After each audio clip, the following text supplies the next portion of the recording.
ਰਾਏ, ਆਪਣਾ ਵਿਚਾਰ ਇਸ ਪ੍ਰੋਗਰਾਮ ਦੇ ਵਿੱਚ ਰੱਖਦੇ ਹੋ।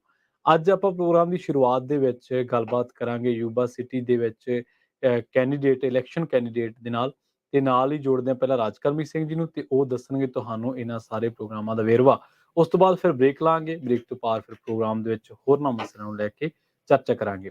ਰਾਜਕਰਮੀ ਸਿੰਘ, ਸਤਿ ਸ਼੍ਰੀ ਅਕਾਲ, ਸਵਾਗਤ ਹੈ ਜੀ ਪ੍ਰੋਗਰਾਮ ਸਾਂਝੀ ਸਾਥੀ ਦੇ। ਧੰਨਵਾਦ ਪ੍ਰਵੀਨ। ਪੰਜਾਬੀ ਰੇਡੀਓ USA ਸੁਣ ਰਹੇ ਸਾਰੇ ਸਰੋਤਿਆਂ ਨੂੰ, ਦਰਸ਼ਕਾਂ ਨੂੰ, ਦੇਖ ਰਹੇ ਸਭ ਨੂੰ ਜੀ ਆਇਆਂ ਨੂੰ ਸਤਿ ਸ਼੍ਰੀ ਅਕਾਲ, ਸਵਾਗਤ ਹੈ। ਸੋ ਮੈਂ ਕਲੀਅਰ ਕਰਦਾ ਜਾਂ ਕੈਂਡੀਡੇਟ ਨਹੀਂ, ਇਹ ਰਾਈਟ ਨਾਓ ਡਿਸਟ੍ਰਿਕਟ 1 ਦੇ ਸੁਪਰਵਾਈਜ਼ਰ ਹੈਗੇ ਨੇ ਨਿਕ ਮਕੈਲੀ ਸਟਰ ਕਾਊਂਟੀ ਦੇ ਵਿੱਚ। ਸੋ ਉੱਥੇ ਮੈਜਰ ਇਹ ਇੱਕ ਆ ਰਿਹਾ ਜਿਸ ਦੇ ਵਿੱਚ ਸੇਲ ਟੈਕਸ ਨੂੰ ਵਧਾਉਣਾ ਆ। ਸੋ ਟੈਕਸ ਕਿਉਂ ਵਧਾਉਣਾ ਆ, ਕੀ ਉਸ ਮੈਜਰ ਇਹਦੇ ਪਿੱਛੇ ਆ, ਕਿਉਂ ਇਹ ਲਿਆਂਦਾ ਗਿਆ ਆ, ਉਸ ਦੇ ਬਾਰੇ ਆਪਾਂ ਨੂੰ ਜਿਹੜੇ ਨਿਕ ਮਕੈਲੀ ਨੇ ਉਹ ਆਪਣੇ ਨਾਲ ਜੁੜਨਗੇ ਤੇ ਉਹ ਆਪਾਂ ਨੂੰ ਜਾਣਕਾਰੀਆਂ ਜਿਹੜੀਆਂ ਉਹ ਸਾਂਝੀਆਂ ਕਰਨਗੇ।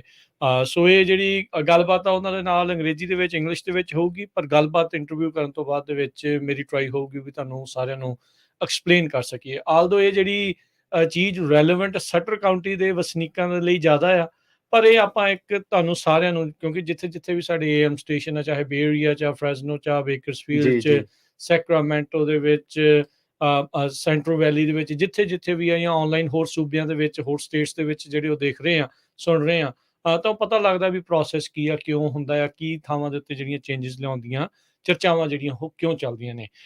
ਸੋ without further adieu, welcome Nick to the show. How are you? Rod, good, very, very good. Thank you very much for having me. So Nick, can you explain what is Measure A? So this is just for Sutter County?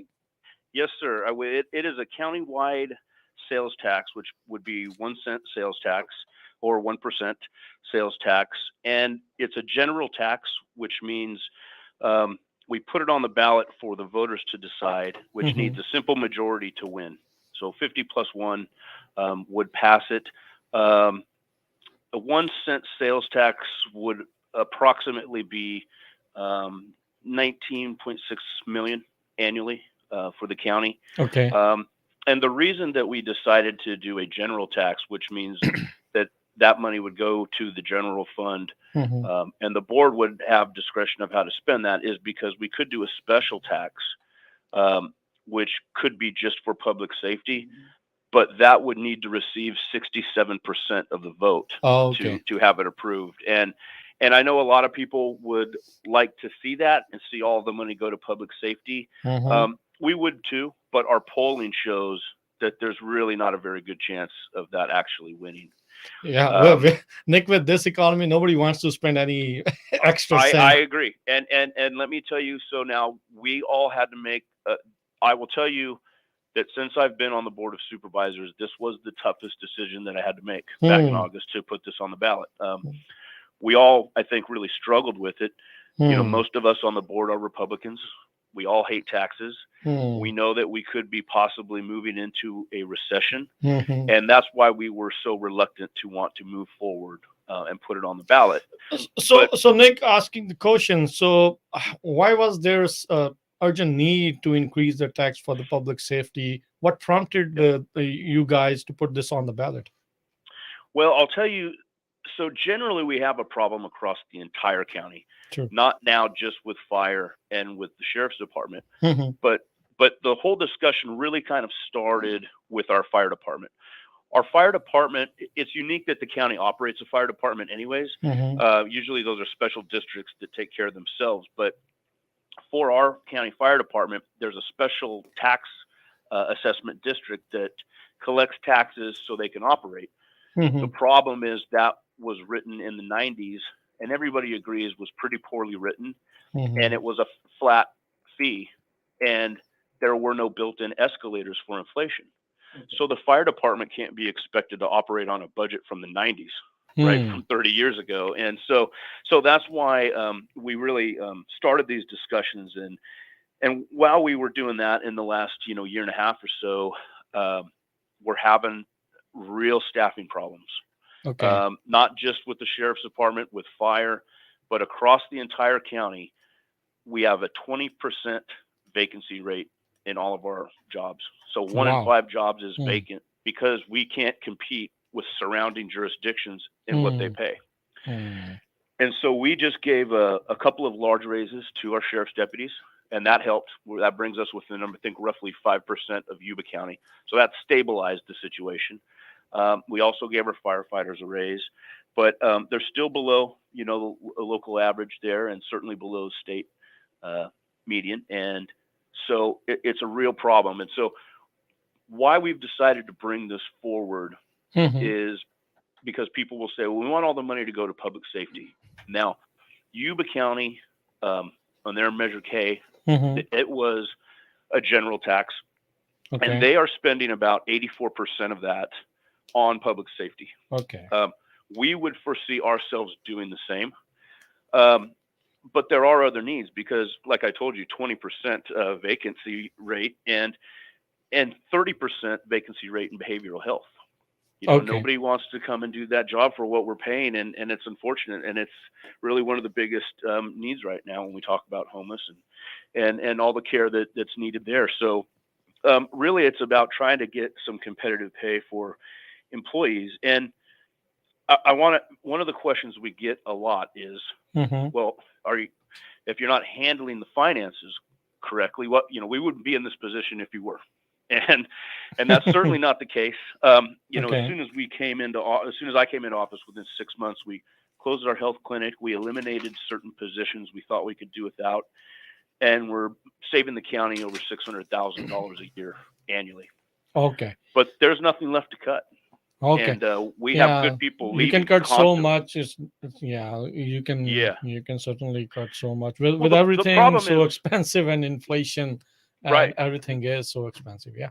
I understand that, but our situation here at the county is that we see really good people leaving all the time. Our accountants, engineers from development services. Okay. And they go to surrounding jurisdictions and get a very substantial pay increase. So we are not able to attract or retain anybody anymore. So really at a point of crisis across the board. But because the sheriff's department, we've got, that's a serious situation. We're talking about public safety. True. We need to be able to do that. Now, one other thing that's important, and we're talking about the fire department, because they're operating on that budget and what was brought in over 30 or what in the 90s, I can't remember the exact year, but because there is a shortfall there now, we've been spending money out of our general fund to keep all those fire departments open in those rural areas. We're not supposed to be doing that. Not that it's not illegal, it's fine, but we've never had to spend general fund money to do that because there's always been their own tax agreement there.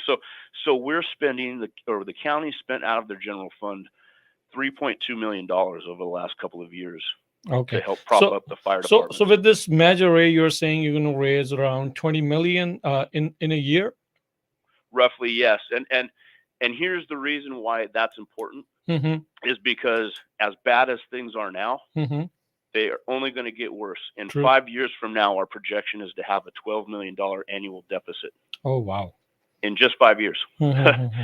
So, but there's hope, so this is only a 9-year tax. It sunsets. So it doesn't have to be renewed, and the board doesn't have the power to renew it. It would go back to the people if they wanted to. But what our intention is to have Sutter Point coming online that's there on the Sacramento border. And once that develops, we're projecting that with all the industrial and commercial development down there, that may be making in the mid-teens to $20 million in tax revenue. Then we won't have to renew this tax. Well, that's the hope. That sounds promising. So, is there going to be some oversight how this general funds? You was mentioning 80% needs to be spent on public safety. How is there going to be oversight committee to make sure that? We certainly could. I don't believe an oversight committee would have power. However, the grand jury they have an audit committee. So the grand jury will be stepping in, meeting with our auditor, and they will always know every year exactly what we're spending and on what department. Okay. So right now you're saying 20% vacancy rate. So if you want to put it in numbers, how many officers in sheriff department you are short and in fire department? Yeah, I wouldn't be able to give you an exact number there with the sheriff's department because I know that's changing pretty frequently. Okay. But I know this, and this is not a good thing. They're so short-staffed that even Sheriff Barnes will go out on patrol once in a while. Wow. Wow. Yeah, we cannot have our sheriff being out there on the streets. He needs to be managing the True. department. So, but yeah, really, it's the fire department that's really at a point of crisis. And one other thing I'd say is it sounds like, well, why are you just banking on Sutter Point to come online? Why can't you do economic development throughout the county? Here's why. The federal government just imposed these FEMA flood maps on us. Okay. Which puts 70% of the county in a floodplain. Oh. And another 11% is the Sutter Buttes that you can't develop. So really, you only have 20% of the entire county that we're allowed to develop, whether that's an almond holler, walnut holler, any kind of industrial development. You can't even, if your house burned down, you're not even able to build it back. Oh, if you're or in your that business zone burns now. down, you can't, within that flood map, you're not allowed to build back unless so you've got to build a pad or a structure or something within 2 to 15 feet tall, depending on where you are on that flood map. So really they've restricted us. The other problem is, that's very recent, is the state decided to pass a law that any of the goods that you buy that are delivered to your home, they're within the county, so we always received sales tax for that. Okay. Well, the big counties have the votes and the pool, and so now they only have to pay the sales tax in the county where the distribution centers are, those large counties. So now we're losing out on all that sales tax that we already had. So it's like this double whammy of the federal government won't let you build anything, and the state government's taking away your sales tax revenue. And so really we're handcuffed on any economic development that we can do. And that's why the sales tax is so critical. And as I said, we know it's a terrible time. So as a county, as a board of supervisors, how are you guys fighting back with the state on this one? In regards to the sales tax? Yes. With regards to... Well, it hurt all the smaller counties, not just us. But we just don't have the votes. You don't have the numbers, basically. Don't have the numbers. Yeah. It's really unfortunate situation, and one more thing that the state government does to us that just makes life difficult. So but that's the gist of it, I guess. I mean, we've been dealt a pretty bad hand, and so we're hoping to work with it. Yeah, and we're hoping that this is just a 9 years, it sunsets, and then we have enough economic development that fills that gap, and we would be in good shape. Okay. So was this decision to put 1% sales tax unanimous on across the board? Yes, all 5 of us voted for it. Correct. Okay. So everybody thinks that this is the right way. This is the direction you guys need to take, so that you have enough funds to make sure that. And here's what would probably happen, and I can't say I'm one vote, but in the next year or so, when we get into the situation where we're going to have to continue to fund our sheriff, because that budget is going to continue to grow. True. And so if this tax doesn't pass, then we're going to have to start cutting things right away, probably like the museum for sure, the library, all those services that are unfortunately children use, and it's part of education. I don't want to be a guy who's a part of a board who is responsible for shutting down the library. I've been through there. I see all the benefit that children have in there. And so none of us want that, but that might be something we have to do to avoid cutting some public safety for as long as we can. But like I said, that will only go on for a year or two before we have to start cutting public safety as well. And we're already at a point of crisis. So it would get dangerous, I think, on the streets to cut them too much more. And the response times would be increasing. And so that's what we're all a little bit worried about. So yeah, well, definitely. Yeah. So that is a point of crisis. And people who are listening to Nick McKelly right now, so that's what they're proposing. So they have already proposed, it's on the ballot. It's a 9-year tax. It will automatically end after 9 years. And even if they want to keep it there, it will again be on the ballot. Then only it will be there. So they're pretty sure with the information you're told, it's pretty dire over there. looking at it as we see from here. So public safety is must every time we talk about it. So that's why we've been telling our people, especially wherever they are wherever they are living, where they are registered to vote, to know what the problems are in your county and what they are doing to solve those problems. So this is one of the measures they have put forward for Sutter County residents. So you'll listen to Nick, and it's up to you to make the decision. And thank you, Nick, for Hey. telling the information. Thank you. Thank you so much. Really appreciate the time. Thank you. Thank you. All right. Take care. Bye. Bye-bye. ਸੋ ਤੇ ਇਹ ਸਨ ਨਿਕ ਮਕੈਲੀ, supervisor ਨੇ, board of supervisors ਤੇ ਕੰਮ ਕਰਦੇ ਨੇ ਸਟਰ county ਦੇ ਵਿੱਚ। ਸੋ ਉਹਨਾਂ ਨੇ ਆਪਾਂ ਨੂੰ ਇਹ ਜਾਣਕਾਰੀ ਦਿੱਤੀ ਆ ਵੀ ਜਿਹੜਾ ਮੈਜਰ ਇਹ ਉੱਥੇ ਆ ਰਿਹਾ ਵੀ ਕਿਉਂ ਇਸ ਦੀ ਜਿਹੜੀ ਲੋੜ ਪਈ ਆ। ਜਿੱਦਾਂ ਉਹਨਾਂ ਨੇ ਕਿਹਾ ਵੀ ਅਸੀਂ ਤਾਂ ਸਾਰੇ ਉੱਦਾਂ ਸਾਰੇ ਬੋਰਡ ਦੇ ਵਿੱਚ ਰਿਪਬਲਿਕਨ ਆ, ਟੈਕਸ ਨੂੰ ਅਸੀਂ ਬਹੁਤਾ ਸਾਰੇ ਜਾਣੇ ਕੋਈ ਵੀ ਨਹੀਂ ਲਾਈਕ ਕਰਦਾ, ਪਰ ਇਹ ਮਜਬੂਰੀ ਬਸ ਸਾਰਿਆਂ ਨੇ ਯੂਨੈਨਿਮਸਲੀ ਇਹ ਜਿਹੜਾ ਡਿਸੀਜਨ ਆ 1% ਸ਼ਾਇਦ 1% ਬਿਲਕੁਲ ਜਿਹੜਾ ਉਹ ਵਧਾਉਣ ਦੀ ਸਿਫਾਰਿਸ਼ ਆ, ਲੋਕਾਂ ਨੇ ਮਨਜ਼ੂਰ ਕਰਨਾ, ਇਹਨਾਂ ਨੇ ਨਹੀਂ। ਜਿਹੜਾ ਇਹਨਾਂ ਨੇ ਕਿਹਾ ਵੀ ਹਾਂ ਬੈਲਟ ਤੇ ਲੈ ਆਓ, ਤੇ ਪਰ ਇਹ ਲੋਕਾਂ ਨੇ ਕਰਨਾ ਆ ਵੀ ਹਾਂ ਵੀ ਵਧਾਉਣਾ ਚਾਹੁੰਦੇ ਆ ਜਾਂ ਨਹੀਂ ਵਧਾਉਣਾ ਚਾਹੁੰਦੇ, ਇਟਸ ਅਪ ਟੂ ਦੈਮ ਵੀ ਉਹ ਉਹਨਾਂ ਨੇ ਆ। ਸੋ ਇਹਨਾਂ ਨੇ ਜਨਰਲ ਫੰਡ ਦੇ ਲਈ ਇਸ ਨੂੰ ਜਿਹੜੇ ਵੀ ਇਹਦੇ ਵਿੱਚ ਡਾਲਰ ਇਕੱਤਰ ਹੋਣੇ ਆ, ਇਹਨਾਂ ਦੀ ਕਿਆਸ ਰਾਈ ਇਹ ਆંકੜੇ ਕਹਿੰਦੇ ਨੇ ਵੀ 19.5 ਮਿਲੀਅਨ 19.6 ਮਿਲੀਅਨ ਪਰ ਈਅਰ ਇਹਦੇ ਨਾਲ ਰੈਵਨਿਊ ਜਿਹੜਾ ਆ ਜਨਰੇਟ ਹੋਊਗਾ, ਵਧੂਗਾ, ਜਿਹੜਾ ਕਿ ਪਬਲਿਕ ਸੇਫਟੀ ਦੇ ਲਈ ਵਰਤਿਆ ਜਾਣਾ। ਕਹਿੰਦੇ ਵੀ ਜਿਹੜਾ ਫਾਇਰ ਡਿਪਾਰਟਮੈਂਟ ਉਹਦੇ ਇਸ ਟਾਈਮ ਕਾਫੀ ਮੰਦੇ ਹਾਲਾਤ ਆਪਾਂ ਕਹਿ ਸਕਦੇ ਵੀ ਉਹ ਹੈਗੇ ਆ। ਲੋਕਾਂ ਨੂੰ ਰਿਟੇਨ ਕਰਨਾ, ਆਫੀਸਰਸ ਨੂੰ ਰਿਟੇਨ ਕਰਨਾ ਉਹ ਬੜਾ ਔਖਾ ਆ। ਨਾਲ ਦੀਆਂ ਜਿਹੜੀਆਂ ਜੁਰਿਸਡਿਕਸ਼ਨ ਆ ਹੋਰ ਕਾਊਂਟੀਜ਼ ਦੇ ਵਿੱਚ ਬੈਟਰ ਪੇ, ਹਾਇਰ ਪੇ ਜਿਹੜੀ ਉਹ ਮਿਲਦੀ ਆ, ਤੇ ਇਹਨਾਂ ਦੇ ਲਈ ਕੰਪੀਟ ਕਰਨਾ ਬੜਾ ਔਖਾ ਹੈ। 20% ਵੇਕੈਂਸੀ, ਸੋ ਜੇ 100 ਜਾਣੇ ਚਾਹੀਦੇ ਆ ਤੇ 80 ਆ, 20 ਜਾਣੇ ਖਾਲੀ ਆ, ਸੀਟਾਂ ਜਿਹੜੀਆਂ ਆ ਉਹ ਇਸ ਟਾਈਮ ਪਈਆਂ ਆ। ਸੋ ਇਹਨਾਂ ਨੇ ਜਨਰਲ ਟੈਕਸ ਉੱਦਾਂ ਜੇ ਦੋ ਤਰੀਕੇ ਦੇ ਨਾਲ ਟੈਕਸ ਜਿਹੜਾ ਆ ਪ੍ਰਵੀਨ ਲਗਾਇਆ ਜਾ ਸਕਦਾ, ਜਿਹੜਾ ਇਹਨਾਂ ਨੇ ਦੱਸਿਆ। ਇੱਕ ਹੁੰਦਾ ਜਨਰਲ ਟੈਕਸ, ਇੱਕ ਹੁੰਦਾ ਸਪੈਸ਼ਲ ਟੈਕਸ। ਜਨਰਲ ਟੈਕਸ ਨੂੰ ਪਾਸ ਕਰਨ ਦੇ ਲਈ 50% +1 ਜਿਹੜੀ ਆ ਉਨੀਆਂ ਵੋਟਾਂ ਚਾਹੀਦੀਆਂ ਆ। ਸਪੈਸ਼ਲ ਟੈਕਸ ਨੂੰ ਪਾਸ ਕਰਨ ਦੇ ਲਈ 67% ਜਿਹੜੀ ਆ ਵੋਟਰ ਦਾ ਜਿਹੜੀ ਉਹ ਚਾਹੀਦੀ ਆ। ਸੋ ਉਹਨਾਂ ਨੇ ਖੁਦ ਜਿਹੜੀ ਪੋਲਿੰਗ ਕਰਵਾ ਕੇ ਦੇਖਿਆ ਵੀ 67% ਵੋਟਾਂ ਸ਼ਾਇਦ ਟੈਕਸ ਰੇਜ਼ ਕਰਨ ਦੇ ਹੱਕ ਦੇ ਵਿੱਚ ਜਿਹੜੀ ਉਹ ਨਹੀਂ ਹੋਊਗੀ।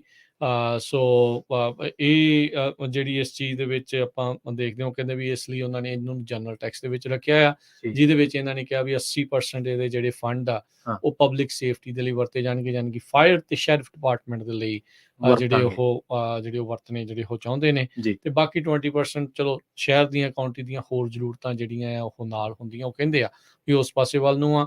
ਬਾਕੀ ਲਾਇਬ੍ਰੇਰੀ, ਸਕੂਲ, ਉਹ ਕਹਿੰਦੇ ਵੀ ਜੇ ਮੰਨ ਲਓ ਇਹ ਪਾਸ ਨਹੀਂ ਹੁੰਦਾ ਤਾਂ ਇਹ ਇਸ ਹਿਸਾਬ ਦੇ ਨਾਲ ਕਹਿ ਲਓ ਵੀ ਚੇਤਾਵਨੀ ਦੇ ਕੇ ਗਏ ਆ ਉੱਥੋਂ ਦੇ ਨਾਗਰਿਕਾਂ ਨੂੰ, ਸਟਰ ਕਾਊਂਟੀ 'ਚ ਰਹਿਣ ਵਾਲਿਆਂ ਨੂੰ, ਵੀ ਸਾਨੂੰ ਸਭ ਤੋਂ ਪਹਿਲਾਂ ਮਿਊਜ਼ੀਅਮ ਤੇ ਲਾਇਬ੍ਰੇਰੀ ਬੰਦ ਕਰਨੀ ਪੈ ਸਕਦੀ ਆ, ਕਿਉਂਕਿ ਟੈਕਸ ਕੱਟ ਜਿਹੜੇ ਕਰਨੇ। ਕਹਿੰਦੇ ਵੀ ਅਸੀਂ ਕਈ ਚੀਜ਼ਾਂ ਜਿਹੜੀਆਂ ਆਲਰੇਡੀ ਬੰਦ ਕੀਤੀਆਂ, ਜਿਹਦੇ ਨਾਲ $6 ਲੱਖ ਘੱਟ ਖਰਚਾ ਜਿਹੜਾ ਆ ਹੋ ਰਿਹਾ ਆ, ਪਰ ਇਸ ਤੋਂ ਵੱਧ ਹੁਣ ਹੋਰ ਕੁਛ ਅਸੀਂ ਜਿਹੜਾ ਕੱਟ ਨਹੀਂ ਕਰ ਸਕਦੇ।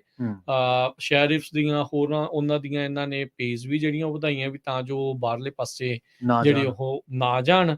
ਤੇ ਕਹਿੰਦੇ ਵੀ ਸਾਨੂੰ ਪ੍ਰੋਬਲਮ ਇਹ ਵੀ ਹੋ ਗਈ ਆ, ਫੈਡਰਲ ਨੇ ਇੱਕ ਨਵਾਂ ਜਿਹੜਾ ਫਲੱਡ ਦਾ ਜ਼ੋਨ ਦਾ ਮੈਪ ਜਿਹੜਾ ਉਹ ਤਿਆਰ ਕੀਤਾ ਆ, ਜਿਹਦੇ ਵਿੱਚ ਸਟਰ ਕਾਊਂਟੀ ਦਾ 80% ਜਿਹੜਾ ਹਿੱਸਾ ਆ ਉਹਦੇ ਤੇ ਡਿਵੈਲਪਮੈਂਟ ਨਹੀਂ ਹੋ ਸਕਦੀ, ਕਿਉਂਕਿ ਉਹ ਫਲੱਡ ਦਾ ਏਰੀਆ ਜਿਹੜਾ ਉਹ ਆ ਜਾਂਦਾ। ਜੇ ਰਾਈਟ ਨਾਓ ਤੁਸੀਂ ਉਸ ਏਰੀਆ 'ਚ ਆਉਂਦੇ ਆ, ਰੱਬ ਨਾ ਕਰੇ ਤੁਹਾਡੇ ਘਰ ਨੂੰ ਕੋਈ ਪ੍ਰੋਬਲਮ ਆ ਜਾਂਦੀ, ਅੱਗ ਕੇ ਲੱਗ ਕੇ ਸੜ ਜਾਂਦਾ ਜਾਂ ਕੁਛ ਵੀ ਤਬਾਹ ਜਿਹਦਾ ਹੋ ਜਾਂਦਾ ਆ, ਤੁਸੀਂ ਉੱਥੇ ਮੁੜ ਉਸਾਰੀ ਨਹੀਂ ਕਰ ਸਕਦੇ।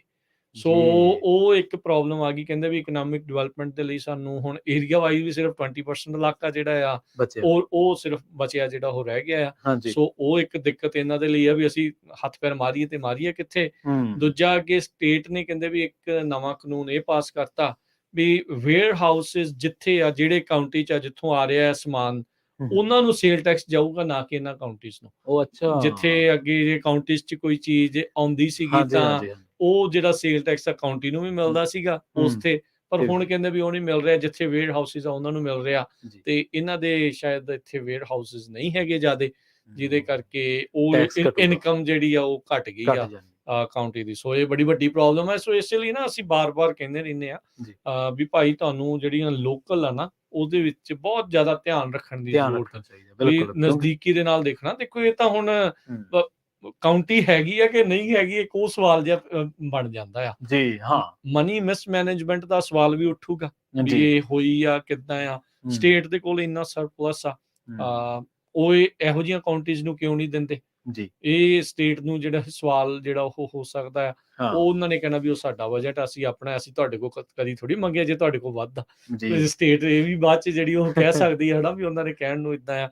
ਪਰ ਇਹ ਵੀ ਡੈਫੀਨੇਟਲੀ ਜੇ ਇੱਕ ਚੀਜ਼ ਦੇ ਅੰਡਰ ਆ ਤੇ ਉਹਨਾਂ ਨੂੰ ਦੇਖਣਾ ਪੈਣਾ ਆ। ਕਹਿੰਦੇ ਵੀ ਸਾਡੀ ਹੁਣ ਪ੍ਰੋਬਲਮ ਇਹ ਆ ਵੀ ਇਦਾਂ ਦੇ ਜਿਹੜੇ ਕਾਨੂੰਨ ਆ ਉਹ ਫਿਰ ਉਹਨਾਂ ਲੋਕਾਂ ਦੇ ਜਿੱਥੇ ਜ਼ਿਆਦਾ ਲੋਕ ਰਹਿੰਦੇ ਆ ਉਹਦੇ ਆਧਾਰ ਦੇ ਉੱਤੇ ਫਿਰ ਉਹ ਪਾਸ ਹੋ ਜਾਂਦੇ ਆ, ਤੇ ਸਾਨੂੰ ਫਿਰ ਇਹਦੇ ਨਾਲ ਹੀ ਗੁਜ਼ਾਰਾ ਕਰਨਾ ਪੈਂਦਾ ਹੈ ਵੀ ਜੋ ਕੁਛ ਵੀ ਹੈਗਾ। ਸੋ ਇਸ ਲਈ ਮੈਜਰ ਏ ਜਿਹੜਾ ਉੱਥੇ ਆ ਰਿਹਾ ਆ, ਤੇ ਮੈਜਰ ਏ ਦੇ ਵਿੱਚ 1% ਜਿਹੜਾ ਸੇਲ ਟੈਕਸ ਆ ਸਟਰ ਕਾਉਂਟੀ ਦੇ ਵਿੱਚ ਉਸ ਨੂੰ ਵਧਾਇਆ ਜਿਹੜਾ ਉਹ ਜਾ ਰਿਹਾ ਆ, ਤੇ ਵਧਾਇਆ ਵਧੂਗਾ ਤਾਂ ਜੇ ਤੁਸੀਂ ਮੈਜਰ ਏ ਦੇ ਹੱਕ ਦੇ ਵਿੱਚ 50% ਤੋਂ ਵੱਧ ਜਿਹੜੇ ਸਟਰ ਕਾਉਂਟੀ ਦੇ ਵੋਟਰਸ ਆ ਉਹ ਵੋਟ ਪਾਉਂਦੇ ਆ। ਪਬਲਿਕ ਸੇਫਟੀ ਦਾ ਮੇਨ ਇਸ਼ੂ ਜਿਹੜਾ ਇਸ ਦੇ ਵਿੱਚ ਬਣ ਰਿਹਾ। ਉਹਨਾਂ ਨੇ ਕਿਹਾ ਵੀ ਜੇ ਮੰਨ ਲਓ ਪਾਸ ਨਹੀਂ ਹੁੰਦਾ, ਮਿਊਜ਼ੀਅਮ ਲਾਇਬ੍ਰੇਰੀ ਬੰਦ ਕਰਨ ਤੋਂ ਬਾਅਦ ਦੇ ਵਿੱਚ ਜੇ ਆਫਿਸਰਸ ਨਹੀਂ ਹੈਗੇ ਜਾਂ ਉਹ ਘੱਟ ਨੇ ਤਾਂ ਫਿਰ ਪ੍ਰੋਬਲਮ ਆ, ਰਿਸਪੌਂਸ ਟਾਈਮ ਬਹੁਤ ਜ਼ਿਆਦਾ ਵੱਧ ਜਾਊਗਾ।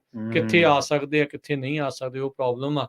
ਕਹਿੰਦੇ ਵੀ ਇੰਨੇ ਜ਼ਿਆਦਾ ਆਫਿਸਰ ਘੱਟ ਆ, ਨੰਬਰ ਤਾਂ ਨਹੀਂ ਉਹਨਾਂ ਨੇ ਦੱਸਿਆ ਵੀ ਕਿੰਨੇ ਘੱਟ ਆ, 20% ਵੇਕੈਂਸੀ ਰੇਟ ਉਹਨਾਂ ਨੇ ਜ਼ਰੂਰ ਦੱਸਿਆ, ਪਰ ਕਹਿੰਦੇ ਵੀ ਇੰਨੇ ਬੁਰੇ ਹਾਲਾਤ ਆ ਵੀ ਜਿਹੜੇ ਮੇਨ ਸ਼ੈਰਿਫ ਆ ਜਿਨ੍ਹਾਂ ਨੇ ਪੂਰੇ ਡਿਪਾਰਟਮੈਂਟ ਨੂੰ ਮੈਨੇਜ ਕਰਨਾ ਆ, ਉਹਨਾਂ ਨੂੰ ਆਪ ਜਿਹੜੇ ਪੈਟਰੋਲ ਦੇ ਉੱਤੇ ਜਾਣਾ ਪੈ ਰਿਹਾ ਆ, ਵੀ ਉਹ ਆਪ ਉਹਨਾਂ ਨੂੰ ਗਸ਼ਤ ਕਰਨੀ ਪੈ ਰਹੀ ਆ, ਵੀ ਇਹ ਚੀਜ਼ਾਂ ਜਿਹੜੀਆਂ ਉਹ ਦੇਖਣ ਦੇ ਲਈ। ਸੋ ਇਹ ਬਹੁਤ ਜ਼ਰੂਰੀ ਹੁੰਦਾ ਵੀ ਜਿਹੜੇ ਸ਼ਹਿਰ 'ਚ, ਜਿਹੜੇ ਸਿਟੀ 'ਚ, ਜਿਹੜੇ ਕਾਉਂਟੀ 'ਚ ਤੁਸੀਂ ਰਹਿ ਰਹੇ ਆ ਉੱਥੇ ਕੀ ਹੋ ਰਿਹਾ ਆ। ਸੋ ਇਹਨਾਂ ਨੇ ਕਿਹਾ ਵੀ ਅਸੀਂ ਯੂਨੈਨਿਮਸਲੀ ਜਿਹੜੇ 5 ਬੋਰਡ ਮੈਂਬਰਸ ਉਹਨਾਂ ਨੇ ਡਿਸੀਜਨ ਲਿਆ ਸੀਗਾ, ਬੜੇ ਕਹਿੰਦੇ ਵੀ ਔਖਾ ਘੁੱਟ ਭਰ ਕੇ, ਵੀ ਕੌੜਾ ਘੁੱਟ ਭਰ ਕੇ ਵਧਾਉਣਾ ਬਹੁਤ ਔਖਾ। ਮੈਂ ਕਿਹਾ ਵੀ ਜੇ ਇਸ ਕਾਉਂਟੀ ਤੋਂ ਇਹ ਆ ਜਿੱਦਾਂ ਉਹਨਾਂ ਨੇ ਕਿਹਾ ਵੀ ਰਿਪਬਲਿਕਨ ਵਾਲੇ ਪਾਸੇ ਨੂੰ ਆ, ਕੰਜ਼ਰਵੇਟਿਵ ਲੀਨਿੰਗ ਨੇ, ਉਹ ਟੈਕਸ ਘਟਾਉਣ ਦੀਆਂ ਗੱਲਾਂ ਕਰਦੇ ਹੁੰਦੇ ਆ, ਵਧਾਉਣ ਦੀਆਂ ਨਹੀਂ। ਪਰ ਕਹਿੰਦੇ ਵੀ ਹੱਥ ਸਾਡੇ ਵੱਜ ਹੀ ਇੰਨੇ ਗਏ ਆ ਵੀ ਅਸੀਂ ਮਜਬੂਰ ਜਿਹੜੇ ਇਸ ਟਾਈਮ ਹੋਏ ਪਏ ਹੈਗੇ ਜੀ।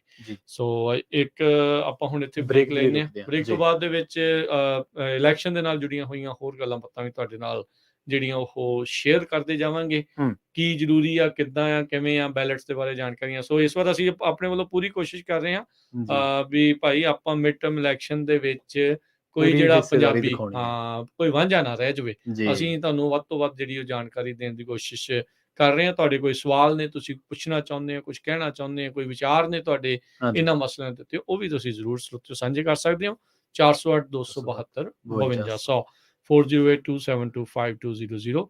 ਮਿਲਦੇ ਹਾਂ ਇੱਕ ਬ੍ਰੇਕ ਤੋਂ ਬਾਅਦ।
ਪੰਜਾਬੀ ਰੇਡੀਓ USA ਸੁਣ ਰਹੇ ਸਾਰੇ ਸਰੋਤਿਆਂ ਨੂੰ ਇੱਕ ਵਾਰੀ ਫਿਰ ਨਿੱਘੀ ਜੀ ਆਇਆਂ ਨੂੰ ਸਭ ਦਾ ਸਵਾਗਤ ਹੈ। ਸੋ ਤੇ ਪ੍ਰੋਗਰਾਮ ਸਾਂਝੀ ਸੱਤ ਦੇ ਵਿੱਚ ਪ੍ਰਵੀਨ ਜੀ ਆਇਆਂ ਨੂੰ ਸਵਾਗਤ ਹੈ। ਸਤਿ ਸ਼੍ਰੀ ਅਕਾਲ ਜੀ। ਸਤਿ ਸ਼੍ਰੀ ਅਕਾਲ ਜੀ। ਇਸ ਵੇਲੇ ਸਾਂਝੀ ਸੱਤ ਪ੍ਰੋਗਰਾਮ ਨਾਲ ਜੁੜੇ ਸਾਰੇ ਹੀ ਦਰਸ਼ਕਾਂ ਦਾ ਇੱਕ ਵਾਰ ਮੁੜ ਤੋਂ ਸਵਾਗਤ ਹੈ। ਸਾਰਿਆਂ ਨੂੰ ਹੀ ਪਿਆਰ ਭਰੀ ਸਤਿ ਸ਼੍ਰੀ ਅਕਾਲ। ਸੋ ਗੱਲਬਾਤ ਆਪਾਂ ਕਰ ਰਹੇ ਸੀ ਇਸ ਤੋਂ ਪਹਿਲਾਂ ਸਟਰ ਕਾਊਂਟੀ ਦੇ ਜਿਹੜੇ ਸੁਪਰਵਾਈਜ਼ਰ ਨਿਕ ਮਕੈਲੀ ਉਹਨਾਂ ਦੇ ਨਾਲ ਉਹਨਾਂ ਨੇ ਮੈਜਰ ਏ ਦੇ ਬਾਰੇ ਜਿਹੜਾ ਉਹ ਦੱਸਿਆ। ਉਹਨਾਂ ਨੇ ਕਿਹਾ ਵੀ ਉਹਨਾਂ ਦੇ ਗਵਾਂਢੀ ਜਿਹੜੀ ਕਾਊਂਟੀ ਹੈਗੀ ਆ ਉੱਥੇ ਵੀ ਮੈਜਰ ਕੇ ਜਿਹੜਾ ਇੱਕ ਆਇਆ ਸੀਗਾ, ਜਿਸ ਦਾ ਕਹਿੰਦੇ ਵੀ 84% ਜਿਹੜਾ ਉਹ ਫੰਡ ਆ, ਜਨਰਲ ਫੰਡ, ਉਹਨਾਂ ਨੇ ਵੀ ਇੱਦਾਂ ਹੀ ਸੇਲ ਟੈਕਸ ਜਿਹੜਾ ਉਹ ਵਧਾਇਆ ਸੀ। ਉਹਦੇ ਚੋਂ 84% ਕਹਿੰਦੇ ਆ ਵੀ ਉਸ ਦੀ ਪਬਲਿਕ ਸੇਫਟੀ ਦੇ ਲਈ ਜਿਹੜਾ ਉਹ ਵਰਤਿਆ ਜਾ ਰਿਹਾ ਹੈ। ਸੋ ਓਵਰਸਾਈਟ ਕਮੇਟੀ ਤਾਂ ਨਹੀਂ ਕਹਿੰਦੇ ਹੋਏਗੀ, ਪਰ ਆਡਿਟ ਕਰਨ ਦੀ ਜਿਹੜੀ ਇੱਕ ਆਲਰੇਡੀ ਕਮੇਟੀਜ਼ ਹੁੰਦੀਆਂ ਆ ਉਹਨਾਂ ਦੇ ਕੋਲ ਪਾਵਰ ਜਿਹੜੀ ਆ ਉਹ ਰਹਿੰਦੀ ਆ, ਤੇ ਉਹ ਦੇਖ ਸਕਦੇ ਆ ਵੀ ਹਰ ਸਾਲ ਕਿੱਥੇ ਜਿਹੜਾ ਇਹ ਖਰਚਾ ਜਿਹੜਾ ਉਹ ਕਰਨਾ ਕੀਤਾ ਜਾ ਰਿਹਾ ਹੈਗਾ। ਸੋ ਇਹ ਸਾਰੀਆਂ ਚੀਜ਼ਾਂ। ਸੋ ਇੱਥੇ ਪ੍ਰਵੀਨ ਮੈਂ ਕਿ ਵੀ ਨਾਲ ਹੀ ਜਿਹੜੀ ਗੱਲ ਕਰਦੇ ਜਾਵਾਂ ਵੀ ਸੈਕਰਾਮੈਂਟੋ ਦੇ ਵਿੱਚ ਕੀ ਕਾਨੂੰਨ ਬਣ ਰਹੇ ਆ, ਹਾਂਜੀ, ਉਹ ਕਿੱਦਾਂ ਦੇ ਬੰਦੇ ਉੱਥੇ ਕਾਨੂੰਨ ਬਣਾ ਰਹੇ ਆ, ਤੁਹਾਡੀ ਕਾਊਂਟੀ ਤੁਹਾਡੀ ਸਿਟੀ ਨੂੰ ਉਹਦਾ ਕੀ ਫਾਇਦਾ ਕੀ ਨੁਕਸਾਨ ਜਿਹੜਾ ਉਹ ਹੋ ਰਿਹਾ ਆ, ਤੁਹਾਡੇ ਤੇ ਕੀ ਬੋਝ ਪੈਣਾ, ਕੀ ਰਿਲੈਕਸੇਸ਼ਨ, ਹਾਂ ਉਹ ਧਿਆਨ ਰੱਖਣਾ ਵੀ ਜ਼ਰੂਰੀ ਆ। ਸੋ ਜੀ ਪਰ ਉਹਨਾਂ ਨੇ ਕਿਹਾ ਵੀ ਮਜਬੂਰੀ ਵਸ, ਕਿਉਂਕਿ ਸਾਡੀ ਪਾਵਰ ਨਹੀਂ ਆ, ਵੋਟਾਂ ਦੇ ਨਾਲ ਪਾਵਰ ਆ, ਨੰਬਰਸ ਦੇ ਨਾਲ ਪਾਵਰ ਆ, ਤੇ ਹੁਣ ਜਿਸ ਇਲਾਕੇ 'ਚ ਰਹਿੰਦੇ ਹੀ ਘੱਟ ਨੇ ਲੋਕ, ਹੁਣ ਉਹਨਾਂ ਦੀ ਪਾਵਰ ਉਨੀ ਕੀ ਹੋਣੀ ਆ। ਬਿਲਕੁਲ। ਤੇ ਪਰ ਇਹ ਆ ਵੀ ਇਹ ਧੱਕਾ ਆ ਜੇ ਇਦਾਂ ਕਰਦੇ ਆ ਵੀ ਉਹਨਾਂ ਦਾ ਇੱਕ ਹਿਸਾਬ ਦੇ ਨਾਲ ਸੇਲ ਟੈਕਸ ਇੱਕ ਹਿਸਾਬ ਦੇ ਨਾਲ ਖੋਲਿਆ ਜਾਵੇ ਜਾਂ ਉਹ ਹੋਵੇ। ਇਹ ਇੱਕ ਨਹੀਂ, ਹੋਰ ਵੀ ਕਈ ਜਿਹੜੀਆਂ ਛੋਟੀਆਂ ਜਿਹੜੀਆਂ ਕਾਊਂਟੀਜ਼ ਉਹਨਾਂ ਨੂੰ ਇਸ ਦਾ ਅਸਰ ਜਿਹੜਾ ਉਹ ਝੱਲਣਾ ਪਿਆ। ਏਰੀਆ ਵਾਈਜ਼ ਨਹੀਂ, ਛੋਟੀਆਂ ਕਾਊਂਟੀਜ਼ ਤੋਂ ਭਾਵ ਵੀ ਜਿੱਥੇ ਪਾਪੂਲੇਸ਼ਨ ਘੱਟ ਆ। ਹਾਂ, ਇਹ ਕਈ ਵਾਰੀ ਕਾਊਂਟੀ ਦਾ ਸਾਈਜ਼ ਛੋਟਾ ਹੁੰਦਾ ਹੈ ਪਰ ਪਾਪੂਲੇਸ਼ਨ ਵੱਧ ਹੁੰਦੀ, ਸੋ ਉਹਨਾਂ ਦਾ ਸਟਰੋਂਗ ਜਿਹੜੇ ਹੋ ਜਾਂਦੇ ਆ। ਏਰੀਆ ਵਾਈਜ਼ ਤਾਂ ਬਹੁਤ ਵੱਡੀ ਹੈ, ਕੋਈ ਛੋਟੀ ਨਹੀਂ ਹੈ ਕਾਊਂਟੀ ਵੀ। ਏਰੀਆ ਵਾਈਜ਼ ਠੀਕ ਆ, ਗੁੱਡ ਅਮਾਉਂਟ, ਡੀਸੈਂਟ ਅਮਾਉਂਟ ਦੀ ਜਿਹੜੀ ਉਹ ਹੈਗੀ ਆ। ਇਸ ਤੋਂ ਵੀ ਵੱਡੀਆਂ ਕਾਊਂਟੀਜ਼ ਆ ਜਿੱਥੇ ਘੱਟ ਪਾਪੂਲੇਸ਼ਨ ਆ। ਸੋ ਉਹ ਪ੍ਰੋਬਲਮ ਜਿਹੜੀ ਉਹ ਆ ਜਾਂਦੀ ਵੀ ਪਹਾੜੀ ਇਲਾਕਾ ਆ ਗਿਆ ਜਾਂ ਰੂਰਲ ਪੇਂਡੂ ਇਲਾਕਾ ਜਿਹੜਾ ਉਹ ਆ ਗਿਆ, ਜਿੱਥੇ ਪਹਿਲਾਂ ਹੀ ਘੱਟ ਲੋਕ ਰਹਿ ਰਹੇ ਆ, ਉਹਦੇ ਕਰਕੇ ਉਹਨਾਂ ਦੀ ਫਿਰ ਜਿਹੜੀ ਪਾਵਰ ਆ, ਉਹਨਾਂ ਦੀ ਆਵਾਜ਼ ਆ, ਉਹ ਵਿਚਾਰੀ ਘੱਟ ਜਾਂਦੀ ਆ। ਸੋ ਇਹ ਪ੍ਰੋਬਲਮ ਜਿਹੜੀ ਇਸ ਟਾਈਮ ਇਹਨਾਂ ਨੂੰ ਉੱਥੇ ਝੱਲਣੀ ਜਿਹੜੀ ਉਹ ਪੈ ਰਹੀ ਹੈਗੀ ਆ। ਸੋ ਇਹ ਆਪਾਂ ਨੂੰ ਬਹੁਤ ਜ਼ਰੂਰੀ ਆ ਵੀ ਵੋਟਾਂ ਦੇ ਲਈ ਇਹੋ ਜਿਹੀਆਂ ਪ੍ਰੋਪੋਜੀਸ਼ਨ, ਇੱਦਾਂ ਦੀਆਂ ਚੀਜ਼ਾਂ ਦੇ ਉੱਤੇ ਧਿਆਨ ਦਈਏ। ਸੋ ਜਕਾਰਾ ਵਾਲੀ ਇੱਕ ਕੋਸ਼ਿਸ਼ ਕਰ ਰਹੇ ਆਪਾਂ ਪੰਜਾਬੀ ਰੇਡੀਓ USA ਤੇ ਆਲਰੇਡੀ ਇਹ ਕੰਮ ਸ਼ੁਰੂ ਕਰ ਹੀ ਰਹੇ ਹਾਂ, ਦੱਸ ਹੀ ਰਹੇ ਹਾਂ ਵੀ ਕਿਹੜੀਆਂ ਪ੍ਰੋਪੋਜੀਸ਼ਨ ਕਿੱਦਾਂ ਕਿਵੇਂ ਆ। ਆਉਂਦੇ ਐਤਵਾਰ ਨੂੰ ਕਈ ਗੁਰੂ ਘਰਾਂ ਦੇ ਵਿੱਚ ਪ੍ਰੋਪੋਜੀਸ਼ਨਸ ਦੇ ਬਾਰੇ, ਖਾਸ ਕਰਕੇ ਸਿਰਫ ਪ੍ਰੋਪੋਜੀਸ਼ਨਸ ਦੇ ਬਾਰੇ, ਮੈਜਰਸ ਦੇ ਬਾਰੇ ਜਾਣਕਾਰੀ ਜਿਹੜੀ ਉਹ ਉਹਨਾਂ ਨੇ ਤੁਹਾਨੂੰ ਜਿਹੜੀ ਉਹ ਦੱਸਣੀ ਹੈਗੀ ਆ।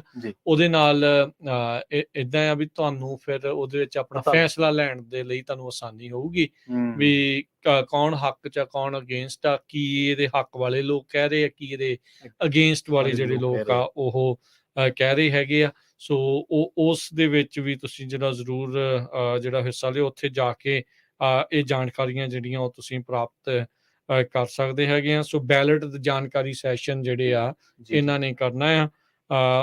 ਗੁਰਦੁਆਰਾ ਸਾਹਿਬ ਜਿਹੜਾ ਬੇਕਰਸਫੀਲਡ ਆ, ਉੱਥੇ ਬਾਈਬਲ ਦੇ ਉੱਤੇ, ਬਾਈਬਲ ਗੁਰੂ ਘਰ ਜਿਹਨੂੰ ਆਖਦੇ ਆ, ਉੱਥੇ ਫਿਰ ਸਿੰਘ ਸਭਾ ਫਰੈਜ਼ਨੋ ਦੇ ਵਿੱਚ, ਗੁਰੂ ਨਾਨਕ ਪ੍ਰਕਾਸ਼ ਫਰੈਜ਼ਨੋ, ਗੁਰੂ ਨਾਨਕ ਪ੍ਰਕਾਸ਼ ਟ੍ਰੇਸੀ, ਸੀਰੀਜ਼ ਗੁਰੂ ਘਰ, ਰੋਜ਼ਵਿਲ ਗੁਰੂ ਘਰ, ਵੈਸਟ ਸੈਕਰਾਮੈਂਟੋ ਤੇ ਫਰੀਮੌਂਟ ਗੁਰੂ ਘਰ। ਇੱਥੇ ਜਿਹੜੇ ਬੈਲਟ ਜਾਣਕਾਰੀ ਸੈਸ਼ਨ ਜਦੋਂ ਸਮਾਪਤੀ ਹੋ ਜਾਂਦੀ ਆ ਜਿਹੜੇ ਸਮਾਗਮ ਦੀ, ਉੱਥੇ ਦੇ ਐਤਵਾਰ ਦੇ ਜਿਹੜੇ ਪ੍ਰੋਗਰਾਮ ਦੀ, ਉਸ ਤੋਂ ਬਾਅਦ ਦੇ ਵਿੱਚ ਐਤਵਾਰ ਨੂੰ ਉੱਥੇ ਇਹਨਾਂ ਨੇ ਇਹ ਸੈਸ਼ਨ ਲਾਉਣਾ ਆ।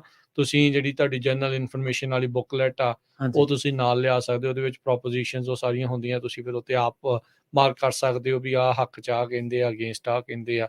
ਉਹ ਸਾਰੀਆਂ ਚੀਜ਼ਾਂ ਜਿਹੜੀਆਂ ਉਹ ਤੁਸੀਂ ਉੱਥੇ ਕਰ ਸਕਦੇ ਹੋ। ਜੇ ਬੈਲਟ ਵੀ ਲੈ ਕੇ ਜਾਣਾ ਹੈ ਉਹ ਤੁਹਾਡੀ ਮਰਜ਼ੀ ਆ। ਉੱਥੇ ਉਹਨਾਂ ਨੇ ਬੈਲਟ ਇਕੱਠੇ ਨਹੀਂ ਕਰਨੇ, ਤੁਹਾਨੂੰ ਉਹਨਾਂ ਨੇ ਉੱਥੇ ਕਿਹਨੂੰ ਵੋਟ ਪਾਉਣੀ, ਕਿਹਨੂੰ ਅਹੁਦਾ ਪਾਉਣੀ, ਉਹ ਤੁਹਾਨੂੰ ਕੁਛ ਨਹੀਂ ਕਹਿਣਾ, ਉਹ ਤੁਹਾਡੀ ਮਰਜ਼ੀ ਆ। ਤੁਸੀਂ ਵੋਟ ਜਿਹਨੂੰ ਮਰਜ਼ੀ ਪਾਓ, ਸਿਰਫ ਤੇ ਸਿਰਫ ਇਨਫੋਰਮੇਸ਼ਨ ਤੌਰ ਦੇ ਉੱਤੇ ਹੀ ਜਿਹੜਾ ਆ ਉਹ ਜਿਹੜਾ ਉਹ ਦੱਸਣ ਜਾ ਰਹੇ ਆ। ਸੋ ਇੱਦਾਂ ਦੇ ਉਪਰਾਲੇ, ਇੱਦਾਂ ਦੇ ਉੱਦਮ ਜਿਹੜੇ ਉਹ ਕਰਨ ਦੀ ਜਿਹੜੀ ਜ਼ਰੂਰਤ ਆ। ਸੋ ਇੱਕ ਚੀਜ਼ ਜਿਹੜੀ ਅਕਸਰ ਆਪਾਂ ਪ੍ਰਵੀਨ ਸੁਣਦੇ ਆ ਜਾਂ ਕਹਿੰਦੇ ਆ ਵੀ ਆਪਾਂ ਘੱਟ ਧਿਆਨ ਜਿਹੜਾ ਉਹ ਦਿੰਦੇ ਆ ਵੋਟਾਂ ਜਿਹੜੀਆਂ ਪਾਉਣ ਦੇ ਲਈ, ਜਿੰਨੇ ਕੁ ਜਾਣੇ ਵੀ ਜਿਹੜੀ ਉਹ ਵੋਟ ਪਾਉਂਦੇ ਆ।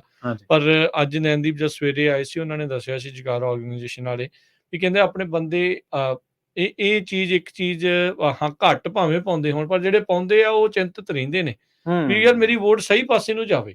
ਹਾਂਜੀ ਫਿਕਰਮੰਦੀ ਇਹ ਹੁੰਦੀ ਹੈ, ਉਹ ਕਹਿੰਦੇ ਵੀ ਸਾਨੂੰ ਪਤਾ ਲੱਗ ਜੇ ਕੌਣ ਕਿੱਦਾਂ ਆ, ਕਿਵੇਂ ਆ, ਕੀ ਦੇ ਵਿੱਚ ਕੀ ਦਾ ਫਾਇਦਾ ਕੀ ਨੁਕਸਾਨ ਆ, ਵੀ ਉਸ ਹਿਸਾਬ ਦੇ ਨਾਲ ਅਸੀਂ ਗਲਤ ਵੋਟ ਨਾ ਪਾ ਦਈਏ, ਵੀ ਐਵੇਂ ਬਾਅਦ ਦੇ ਵਿੱਚ ਓਵਰਆਲ ਦੁਨੀਆ ਦਾ ਜਾਂ ਲੋਕਾਂ ਦਾ ਆਪਣੇ ਜਿਹੜੇ ਨਾਲ ਆ ਸਾਥੀਆਂ ਦਾ ਉਹ ਨੁਕਸਾਨ ਜਿਹੜਾ ਉਹ ਹੋ ਜਾਵੇ। ਸੋ ਕਹਿੰਦੇ ਵੀ ਉਸ ਚੀਜ਼ ਨੂੰ ਲੈ ਕੇ ਚਿੰਤਤ ਜਿਹੜੇ ਉਹ ਜ਼ਰੂਰ ਰਹਿੰਦੇ, ਜਿਹੜੀ ਕਿ ਇੱਕ ਚੰਗੀ ਗੱਲ ਆ ਵੀ ਪੋਲੀਟੀਕਲੀ ਅਵੇਅਰ ਹੋਣ ਦੀ ਇੱਕ ਜਿਹੜੀ ਇੱਕ ਜਾਗ ਲੱਗੀ ਆ, ਤੇ ਉਹ ਚੰਗੀ ਗੱਲ ਆ। ਤੇ ਆਪਾਂ ਕੋਸ਼ਿਸ਼ ਕਰਨੀ ਆ ਵੀ ਵੱਧ ਤੋਂ ਵੱਧ ਲੋਕਾਂ ਤੱਕ ਇਹ ਜਿਹੜੀ ਗੱਲ ਪਹੁੰਚੇ, ਉਹਨਾਂ ਨੂੰ ਇਹ ਪਤਾ ਲੱਗੇ ਤੇ ਉਹ ਆਪਣੇ ਹਿਸਾਬ ਦੇ ਨਾਲ ਫਿਰ ਉਸ ਦੇ ਉੱਤੇ ਜਿਹੜਾ ਉਹ ਫੈਸਲਾ ਲੈ ਸਕਦੇ ਨੇ। ਹਾਂਜੀ ਬਿਲਕੁਲ, ਜੇ ਇਸ ਤਰ੍ਹਾਂ ਦੇ ਜਿਵੇਂ ਹੁਣ ਇਹਨਾਂ ਨੇ ਜਕਾਰਾ ਵਾਲਿਆਂ ਨੇ ਕਿਹਾ ਕਿ ਅਸੀਂ ਫਲਾਂ ਤਾਂ ਪ੍ਰੋਪੋਜੀਸ਼ਨਸ ਤੇ ਮੈਜ਼ਰਸ ਬਾਰੇ ਜਾਣਕਾਰੀਆਂ ਦਿਆਂਗੇ, ਇਹਨਾਂ ਦੇ ਵਿੱਚ ਹਿੱਸੇਦਾਰੀ ਪਾਉਣ ਨਾਲ ਵੀ ਤੁਹਾਨੂੰ ਕਾਫੀ ਅਵੇਅਰਨੈਸ ਮਿਲੂਗੀ।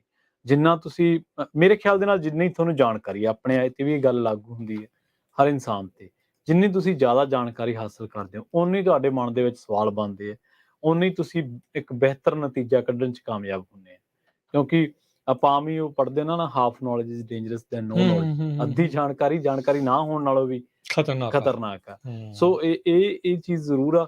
ਬਾਕੀ ਬਿਲਕੁਲ ਜਿਵੇਂ ਆਪਾਂ ਲਗਾਤਾਰ ਇਹ ਤੇ ਚਰਚਾ ਕਰ ਹੀ ਰਹੇ ਹਾਂ ਪ੍ਰੋਗਰਾਮ ਸਾਂਝੀ ਸਾਥ ਦੇ ਵਿੱਚ, ਹਰ ਵਾਰ ਜਦੋਂ ਇੱਥੋਂ ਦੇ ਆਮ ਚੋਣਾਂ ਦੀ ਗੱਲ ਹੁੰਦੀ ਹੈ, ਇਲੈਕਸ਼ਨਸ ਦੀ ਗੱਲ ਹੁੰਦੀ ਹੈ, ਤਾਂ ਆਪਾਂ ਹਰ ਵਾਰ ਇਹੀ ਗੱਲ ਕਹਿੰਦੇ ਕਿ ਵੱਧ ਤੋਂ ਵੱਧ ਹਿੱਸੇਦਾਰੀ ਹੀ ਤੁਹਾਨੂੰ ਸਿਸਟਮ ਦੇ ਵਿੱਚ ਹਿੱਸੇਦਾਰ ਬਣਾ ਸਕਦੀ ਹੈ। ਤੇ ਤੁਹਾਡੀ ਇੱਥੇ ਇਹ ਗੱਲ ਸਾਨੂੰ ਜ਼ਹਿਨ ਦੇ ਵਿੱਚ ਬਿਠਾ ਲੈਣੀ ਚਾਹੀਦੀ ਹੈ ਕਿ ਤੁਹਾਡੀ ਆਵਾਜ਼ ਓਨੀ ਬੁਲੰਦ, ਓਨੀ ਉੱਚੀ ਤੇ ਓਨੀ ਛੇਤੀ ਸੁਣੀ ਜਾਊਗੀ ਜਿੰਨੀ ਤੁਹਾਡੀ ਇੱਥੇ ਹਿੱਸੇਦਾਰੀ।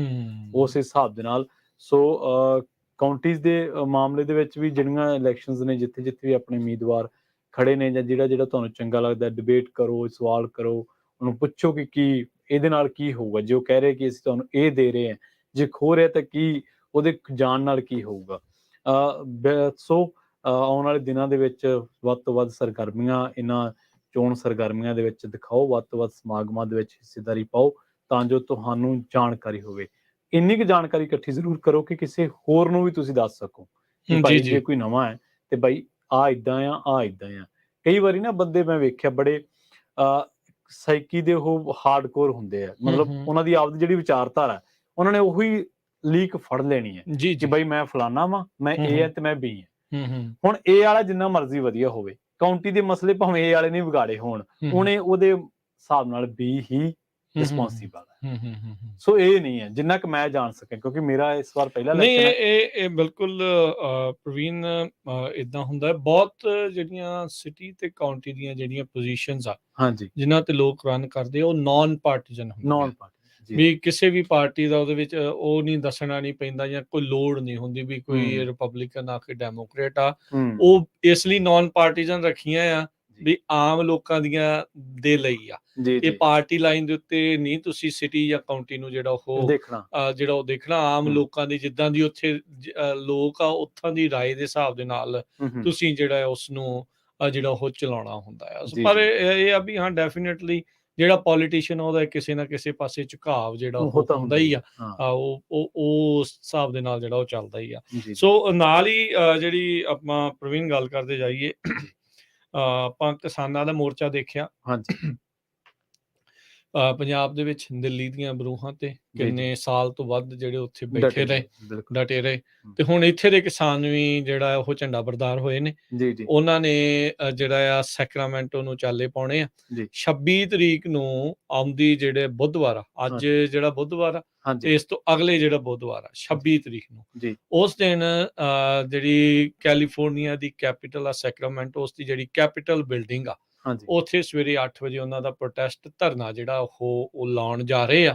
ਤੇ ਧਰਨਾ ਲਾਉਣ ਦਾ ਉਹਨਾਂ ਦਾ ਮਕਸਦ ਜਿਹੜਾ ਇਹੀ ਆ, ਪਾਣੀ ਦੀ ਮਿਸਮੈਨੇਜਮੈਂਟ, ਪਾਣੀ ਦੀਆਂ ਵੱਧ ਰਹੀਆਂ ਜਿਹੜੀਆਂ ਕੀਮਤਾਂ, ਜਿੱਦਾਂ ਆਪਾਂ ਮਡੇਰੇ ਕਾਉਂਟੀ ਦੇ ਵਿੱਚ ਬੀਤੇ ਦਿਨਾਂ 'ਚ ਉੱਥੇ ਗਏ ਸੀਗੇ ਤੇ ਉੱਥੇ ਆਪਾਂ ਕਿੱਦਾਂ ਸਰੋਤਿਆਂ ਨੂੰ, ਦਰਸ਼ਕਾਂ ਨੂੰ ਜਿਹੜਾ ਉਹ ਦਿਖਾਇਆ ਸੀਗਾ ਵੀ ਉੱਥੇ ਧਰਤੀ ਹੇਠਲਾ ਪਾਣੀ ਕੱਢਣ ਦੇ ਲਈ ਫੀਸ, ਤੇ ਜੇ ਇੱਕ ਮਾਤਰਾ ਤੋਂ ਉੱਤੇ ਕੱਢਦੇ ਆ ਤੇ ਉਹਦੇ ਉੱਤੇ ਫਿਰ ਜੁਰਮਾਨਾ ਜਿਹੜਾ ਆ ਉਹ ਪਾਇਆ ਜਾ ਰਿਹਾ।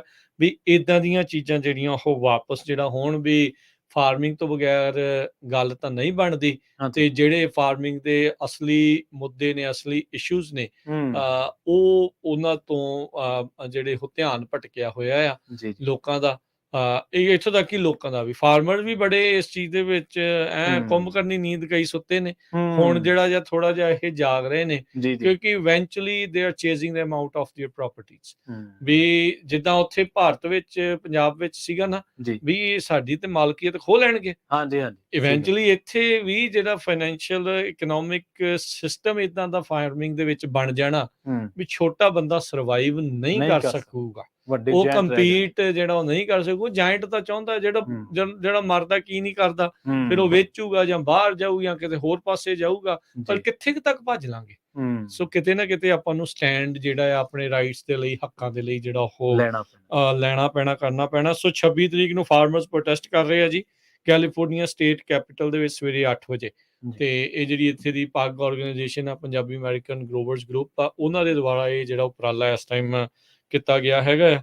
ਸੋ ਉਸ ਨੂੰ ਜਿਹੜਾ ਉਹ ਲੈ ਕੇ ਫੈਮਿਲੀ ਫਾਰਮਸ ਨੂੰ ਬਚਾਉਣਾ ਤੇ ਪਾਣੀ ਦੇ ਵਧੇ ਹੋਏ ਖਰਚੇ ਦੇ ਉੱਤੇ ਕੰਟਰੋਲ ਕਰਨਾ, ਪਾਣੀ ਦੀ ਮੈਨੇਜਮੈਂਟ ਫਰੋਮ ਸਟੇਟ ਜਿਹੜੀ ਸੂਬਾ ਜਿੱਦਾਂ ਕਰਦਾ ਆ, ਉਸ ਦੇ ਉੱਤੇ ਜਿਹੜਾ ਇਹਨਾਂ ਨੇ ਜਿਹੜੀ ਗੱਲਬਾਤ ਆ ਜਿਹੜੀ ਉਹ ਰੱਖੀ ਆ ਵੀ ਇਹ ਵਾਟਰ ਦੀ ਸਮੱਸਿਆ ਨੂੰ ਜਿਹੜਾ ਉਹ ਹੱਲ ਕੀਤਾ ਜਾਵੇ। ਨੋ ਡਾਊਟ ਆਪਾਂ ਸਾਰੇ ਜਾਣਦੇ ਆ ਡਰਾਊਟ ਦੇ ਵਿੱਚ ਲੰਘ ਰਹੇ ਆ, ਪਰ ਫਿਰ ਵੀ ਉਸ ਦੇ ਬਾਵਜੂਦ ਕਹਿੰਦੇ ਆ ਵੀ ਇਸ ਨੂੰ ਬੈਟਰ ਤਰੀਕੇ ਦੇ ਨਾਲ ਮੈਨੇਜ ਜਿਹੜਾ ਆ ਉਹ ਕੀਤਾ ਚਾਹੀਦਾ ਆ, ਕੀਤਾ ਜਾ ਸਕਦਾ ਆ। ਤੇ ਉਹ ਉਸ ਚੀਜ਼ ਦੇ ਲਈ ਉਹਨਾਂ ਨੂੰ ਪੋਲੀਟੀਸ਼ੀਅਨਸ ਨੂੰ ਵੀ ਕਹਿ ਸਕਦੇ ਆ ਤੇ ਆਮ ਲੋਕਾਂ ਨੂੰ ਵੀ ਇਸ ਨੂੰ ਜਗਾਉਣ ਦੀ ਇਸ ਦੇ ਜ਼ਰੀਏ ਕੋਸ਼ਿਸ਼ ਆ ਵੀ ਪਾਣੀ ਤੋਂ ਬਗੈਰ ਗੁਜ਼ਾਰਾ ਤਾਂ ਕਿਸੇ ਨੇ ਵੀ ਨਹੀਂ ਆ, ਨਹਾਉਣਾ ਵੀ ਆ ਤੇ ਰੋਟੀ ਵੀ ਬਣਾਉਣੀ ਆ ਤੇ ਪਾਣੀ ਪੀਣਾ ਵੀ ਆ ਤੇ ਸਾਰਾ ਕੁਝ ਜਿਹੜਾ ਉਹ ਚਾਹੀਦਾ ਹੈ। ਤੇ ਉਹ ਫਸਲ ਹੋਊਗੀ ਤੇ ਕੁਝ ਖਾਵਾਂਗੇ ਨਾ, ਉਹ ਤਾਂ ਆਬਵੀਅਸ ਜੀ ਗੱਲ ਹੀ ਆ। ਸੋ ਸਾਰਿਆਂ ਨੂੰ ਹੀ ਜਿਹੜਾ ਉਹ ਚਾਹੀਦਾ ਹੈ, ਪਾਣੀ ਦਾ ਜਿਹੜਾ ਮੁੱਦਾ ਸਾਰਿਆਂ ਦਾ ਸਾਂਝਾ ਆ। ਸੋ ਇਸ ਚੀਜ਼ ਦੇ ਲਈ ਜਿਹੜੇ ਕੈਪੀਟਲ ਦੇ ਉੱਤੇ ਜਿਹੜਾ ਇਹ ਪ੍ਰੋਟੈਸਟ ਆ ਉਹ ਹੋ ਰਿਹਾ ਹੈ ਆਉਂਦੀ 26 ਤਰੀਕ ਨੂੰ। ਸੋ ਉੱਥੇ ਵੀ ਜਿਹੜਾ ਤੁਸੀਂ ਪਹੁੰਚੋ, ਜਿਹੜੇ ਵੀ ਜਾ ਸਕਦੇ ਆ ਤੇ ਵੱਧ ਤੋਂ ਵੱਧ ਜਿਹੜਾ ਉਹ ਪਹੁੰਚੋ। ਕਈ ਵਾਰੀ ਲੱਗਦਾ ਵੀ ਚੱਲ ਮੇਰਾ ਤਾਂ ਕੁਛ ਨਹੀਂ ਜਾ ਰਿਹਾ, ਪਰ ਇੱਕ ਦਿਨ ਵਕਤ ਜਿਹੜਾ ਆ ਉਹ ਆ ਜਾਂਦਾ ਹੁੰਦਾ ਆ। ਜਿੱਦਾਂ ਇੱਕ ਕਹਾਵਤ, ਇੱਕ ਗੱਲ ਆ ਵੀ ਪਹਿਲੋਂ ਉਹਨਾਂ ਨੇ ਖੱਬੇ ਪੱਖੀਆਂ ਨੂੰ ਕਿਹਾ, ਫਿਰ ਉਹਨਾਂ ਨੇ ਸੱਜੇ ਪੱਖੀਆਂ ਨੂੰ ਕਿਹਾ, ਉਹਨਾਂ ਕਿਹਾ ਵੀ ਮੇਰਾ ਨਾਂ ਤਾਂ ਜੇ ਨਹੀਂ ਆਇਆ। ਫਿਰ ਇਵੈਂਚੁਅਲੀ ਜਦੋਂ ਤੁਹਾਡਾ ਨਾਂ ਆ ਗਿਆ ਤਾਂ ਤੁਹਾਡੇ ਨਾਲ ਖੜਨ ਵਾਲਾ ਕੋਈ ਨਹੀਂ ਜਿਹੜਾ ਉਹ ਰਹਿ ਜਾਂਦਾ। ਸੋ ਇਹ ਚੀਜ਼ ਜਿਹੜੀ ਉਹ ਬਣ ਜਾਂਦੀ ਆ। ਸੋ ਇਵੈਂਚੁਅਲੀ ਉਹਨਾਂ ਨੇ ਕਰਨਾ ਹੀ ਆ, ਜੇ ਉਹਨਾਂ ਨੇ ਇੱਕ ਇੱਕ ਕਰਕੇ ਟਰਾਈ ਕਰਦੇ ਹੁੰਦੇ ਆ ਸਾਰੀਆਂ ਚੀਜ਼ਾਂ। ਸੋ ਇਸ ਦੀ ਧਿਆਨ ਜਿਹੜਾ ਆਪਾਂ ਨੂੰ ਇਹ ਦੇਣਾ ਚਾਹੀਦਾ ਹੈ। ਸੋ ਇਹਨਾਂ ਮਸਲਿਆਂ ਦੇ ਉੱਤੇ ਜਿਹੜੀ ਗੰਭੀਰਤਾ ਦੇ ਨਾਲ ਆਪਾਂ ਵਿਚਾਰ ਕਰਦੇ ਰਹੀਏ ਜੀ। ਸੋ ਰਾਜਕਰਮਵੀਰ ਸਿੰਘ ਜੀ, ਸਮਾਂ ਇਜਾਜ਼ਤ ਨਹੀਂ ਦਿੰਦਾ, ਸਮਾਂ ਜੀ ਬਿਲਕੁਲ ਸਮਾਪਤ ਹੈ ਤੇ ਹੁਣ ਆਪਾਂ ਇਜਾਜ਼ਤ ਲਵਾਂਗੇ ਤੇ ਆਉਣ ਵਾਲੇ ਦਿਨਾਂ 'ਚ ਵੀ ਇਲੈਕਸ਼ਨ ਦੇ ਨਾਲ ਸੰਬੰਧਿਤ ਪੋਲੀਟੀਸ਼ੀਅਨਸ ਦੇ ਨਾਲ ਗੱਲਬਾਤ, ਕੈਂਡੀਡੇਟਸ, ਉਮੀਦਵਾਰ ਜਿੱਥੇ ਵੀ ਨੇ, ਜਿਹੜੇ ਵੀ ਜਿਨ੍ਹਾਂ ਨੂੰ ਅਸੀਂ ਅਪਰੋਚ ਕਰ ਸਕਦੇ ਅਸੀਂ ਉਹਨਾਂ ਨੂੰ ਕਰ ਰਹੇ ਹਾਂ, ਤੇ ਜਿਹੜੇ ਚਾਹੁੰਦੇ ਆ ਵੀ ਆਪਣੀ ਵਿਚਾਰ ਜਿਹੜੇ ਉਹ ਰੱਖਣਾ ਚਾਹੁੰਦੇ ਨੇ ਉਹ ਸਾਡੇ ਨਾਲ ਕੰਟੈਕਟ ਜਿਹੜਾ ਉਹ ਜ਼ਰੂਰ ਕਰ ਸਕਦੇ ਆ, ਤਾਂ ਜੋ ਉਹਨਾਂ ਦੇ ਵਿਚਾਰ ਉਹਨਾਂ ਦੇ ਇਲਾਕੇ ਦੇ ਨਿਵਾਸੀਆਂ ਨੂੰ, ਉਹਨਾਂ ਦੇ ਜਿਹੜੇ ਵੋਟਰਸ ਆ ਉਹਨਾਂ ਤੱਕ ਉਹ ਪਹੁੰਚ ਸਕਣ। ਤੇ ਹੁਣ ਲਵਾਂਗੇ ਜੀ ਇਜਾਜ਼ਤ ਮੇਰੇ ਰਾਜਕਰਮਵੀਰ ਸਿੰਘ ਵੱਲੋਂ ਤੇ ਪ੍ਰਵੀਨ ਸ਼ਰਮਾ, ਸਭ ਨੂੰ ਪਿਆਰ ਭਰੀ ਨਿੱਘੀ ਸਤਿ ਸ੍ਰੀ ਅਕਾਲ। ਨਿਵਾਸੀ ਰਹੋ, ਹੱਸਦੇ ਖੇਡਦੇ ਰਹੋ, ਸੁਣਦੇ ਰਹੋ ਜੀ ਪੰਜਾਬੀ ਰੇਡੀਓ USA।